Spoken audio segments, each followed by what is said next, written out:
جی. اور قبلتین کا مطلب ہے دو قبلوں والی. تو اس مسجد کے اندر جو ہے ایک ہی نماز دو قبلوں کی طرف پڑھی گئی.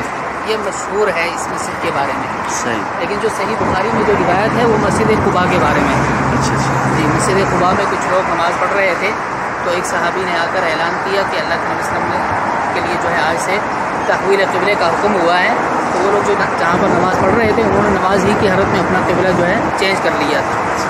تو اس مسجد کے بارے میں یہ مشہور ہے کہ یہاں پر جو ہے یہ واقعہ پیش آیا تھا.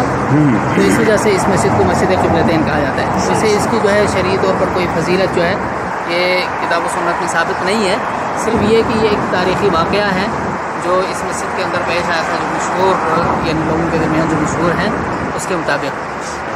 لیکن جو اصل صحیح بخاری میں جو روایت ہے وہ مسجد قباء کے بارے میں ہی ہے. قباء میں کچھ لوگ نماز پڑھ رہے تھے تو ایک آدمی نے آ کر جو ہے اعلان کیا کہ اللہ کے نبی صلی اللہ علیہ وسلم کا جو قبلہ جو ہے وہ آج سے تبدیل ہوا ہے اور اللہ کے نبی صلی اللہ علیہ وسلم کو کعبہ کی طرف بیت اللہ کی طرف رخ کر کے نماز پڑھنے کا حکم ہوا ہے. تو انہوں نے جو ہے نماز ہی کی حالت میں اپنا رخ چینج کر لیا. تو اس وجہ سے یہ مشہور ہے. جیسے کہ یعنی اس واقعے کے اندر انسان کے لیے بہت بڑا درس ہے، بہت بڑا سبق ہے. جب اللہ کے نبی صلی اللہ علیہ وسلم کا کوئی حکم آ جائے، اللہ کے نبی صلی اللہ علیہ وسلم کا کوئی حدیث آ جائے تو اس پر یعنی ایک مسلمان ہونے کی حیثیت سے فوراً اس چیز کو تسلیم کر لینا چاہیے اور اس پر جو ہے عمل کرنے میں کسی قسم کی کوئی تاخیر کا جو ہے وہ شکار نہیں ہونا چاہیے.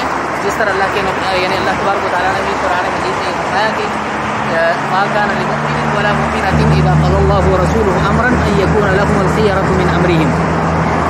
کسی مومن اور مومنہ کے لیے مناسب نہیں ہے جب اللہ اور اس کے رسول کا کوئی فیصلہ آ جائے اور اس میں وہ اپنے اختیارات کو استعمال کرے، اپنی رائے اور اپنے عقل کو استعمال کرے.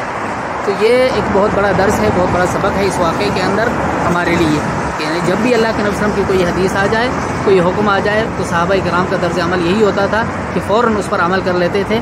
تو جس طرح انہوں نے نماز ہی کی حالت میں جو ہے اپنا رخ چینج کر لیا، نماز ختم ہونے تک کا بھی انہوں نے انتظار نہیں کیا. جی.